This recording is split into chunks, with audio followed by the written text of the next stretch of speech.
Shalom saudaraku, apa kabar hari ini? Saya yakin kita selalu dalam penyertaan dan lindungan Tuhan kita, Yesus Kristus. Baiklah, hari ini kita akan kembali merenungkan kebenaran firman Allah yang akan kita belajar bersama-sama supaya kita mendapat berkat daripadanya. Sebelum itu, mari kita berdoa bersama-sama. Bapa di surga, Allah yang penuh kasih, Allah yang memelihara kehidupan kami, hari ini kembali kami akan merenungkan kebenaran firman-Mu. Biar Roh Kudus-Mu menolong kami untuk kami mengerti dan memahami maksud firman-Mu, dan Roh Kudus pula yang akan membantu kami, menguatkan kami dalam melaksanakan kebenaran firman-Mu dalam kehidupan kami. Dalam nama-Mu kami bersyukur, haleluya, amin. Firman Tuhan terambil dalam kitab Lukas pasal yang ke-8 ayat yang ke-22 sampai dengan ayatnya yang ke-25. Demikian bunyinya, angin ribut diredakan. Pada suatu hari Yesus naik ke dalam perahu bersama-sama dengan murid-muridnya, dan ia berkata kepada mereka, "Marilah kita bertolak ke seberang danau." Lalu bertolaklah mereka. Dan ketika mereka sedang berlayar, Yesus tertidur. Sekonyong-konyong turunlah taupan ke danau, sehingga perahu itu kemasukan air dan mereka berada dalam bahaya. Maka datanglah murid-muridnya membangunkan dia, katanya, "Guru, Guru, kita binasa." Ia pun bangun lalu menghadik angin dan air yang mengamuk itu. Dan angin dan air itu pun reda dan danau itu menjadi teduh.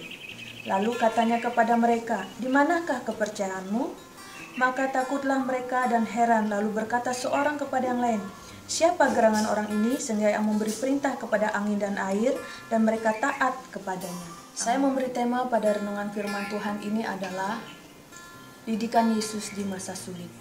Kita melihat dari ayatnya yang ke-22, firman Tuhan berkata, "Marilah kita bertolak ke seberang danau." Kita melihat di dalam kata marilah adalah ajakan Tuhan Yesus kepada murid-muridnya untuk mereka berlayar di danau menuju Gerasa. Saudaraku yang dikasihi Tuhan, kata ajakan marilah berarti Tuhan Yesus mengajak, Tuhan Yesus mengundang murid-muridnya untuk pergi bersama-sama dengan dia ke seberang menuju Gerasa. Kenapa Tuhan Yesus mengajak murid-muridnya lewat danau, padahal kalau kita melihat di dalam tafsiran ada jalan darat yang bisa ditempuh oleh Tuhan Yesus dan murid-muridnya. Saat Tuhan Yesus mengajak murid-muridnya melewati jalur danau, Tuhan Yesus mempunyai tujuan. Apa tujuan Tuhan Yesus bagi murid-muridnya saat itu? Tuhan Yesus ingin mendidik mereka supaya mereka mengerti bahwa Tuhan Yesus berkuasa atas alam semesta dan Tuhan Yesus berkuasa atas setan-setan. Ajakan Tuhan Yesus kepada murid-murid untuk menyeberang danau dengan tujuan supaya mereka tahu, supaya mereka mengenal siapa Tuhan Yesus yang mereka ikuti, siapa Tuhan Yesus yang mereka lihat sehari-hari, siapa Tuhan Yesus yang bersama-sama dengan mereka melayani, mengajar begitu banyak orang. Dia adalah Tuhan yang berkuasa, Allah yang menciptakan langit dan bumi. Dia berkuasa atas alam semesta, dia berkuasa atas kuasa setan. Didikan Allah pada saat itu juga bagi murid-muridnya adalah Yesus ingin menunjukkan kemuliaannya supaya mereka tahu bahwa pribadi yang mereka kenal selama ini adalah Allah yang luar biasa, Allah yang memiliki kemuliaan surgawi. Maka yakinilah Bapak Ibu yang dikasihi Tuhan, panggilan saudara menjadi anak-anak Tuhan bukan sesuatu yang main-main, tetapi di dalam panggilan itu ada tujuan Allah yang mulia, yang mendidik kita, mengajar kita, supaya kita lebih mengenal Dia lebih dekat. Ya, ingin supaya kita tahu bahwa Dia Allah yang berkuasa atas alam semesta, atas iblis dan sakit penyakit yang ditimbulkannya. Yang kedua, didikan Allah di masa sulit, yaitu mengikut Yesus tidak berarti kita tidak pernah dalam bahaya. Yesus tidak pernah menjanjikan kalau kita mengikut Dia, maka kita selalu ada dalam situasi aman. Dia tidak menjanjikan bahwa kita selalu dalam situasi yang tenang-tenang saja, tidak. Dalam ayat yang ke-23 firman Tuhan berkata, "Dan ketika mereka sedang berlayar, Yesus tertidur. Sekonyong-konyong turunlah taupan ke danau, sehingga perahu itu kemasukan air dan mereka berada dalam bahaya." Jadi walaupun murid-muridnya diundang secara pribadi oleh Tuhan Yesus untuk berlayar, Tuhan Yesus tidak pernah menjanjikan bahwa tidak ada bahaya saat Ia bersama-sama dengan mereka. Dalam firman Tuhan ayat 23 ini dikatakan bahwa saat berlayar Tuhan Yesus tertidur. Secara manusiawi, karena di dunia ini Tuhan Yesus kita tahu 100% adalah Allah, 100% juga adalah manusia. Jadi dalam kemanusiaannya dia membutuhkan istirahat. Tubuh jasmaninya membutuhkan istirahat. Jadi saat Tuhan Yesus tidur, murid-muridnya mengendalikan perahu supaya bisa mereka berlayar. Dan sekonyong-konyong dikatakan firman Tuhan, ada angin badai yang menyerang mereka sehingga mereka hampir-hampir dalam bahaya. Saudaraku yang terkasih di dalam Tuhan, Yesus tidur di perahu bukan berarti dia tidak hadir. Yesus selalu ada. Yesus hadir bersama dengan murid-muridnya saat mereka mengalami badai topan. Saat mereka mengalami perahu mereka hampir tenggelam. Dan mereka dalam situasi bahaya. Yesus ada bersama mereka. Dalam situasi saat ini yang kita alami, pandemi yang tidak kunjung berakhir, bahkan semakin ganas dengan varian-varian baru yang muncul. Gereja Tuhan, anak-anak Tuhan, berdoa, berlutut berseru kepada Tuhan. Tetapi pandemi ini belum juga berlalu. Apakah berarti Tuhan Yesus tidak hadir? Tuhan Yesus selalu hadir. Penyertaannya tetap ada. Kuasanya tetap sama. Tuhan ingin kita berseru lebih lagi, bersungguh-sungguh lagi, bergumul lebih banyak di hadapan Tuhan. Berdoa bagi bangsa kita. Jika kita dalam situasi bahaya, situasi yang sulit, dan merasa bahwa pertolongan itu tidak kunjung datang, jangan kendor iman kita. Bukan berarti dia tidak ada bersama-sama dengan kita. Bukan berarti dia tidak hadir dalam kehidupan kita. Yesus selalu ada. Yesus selalu hadir.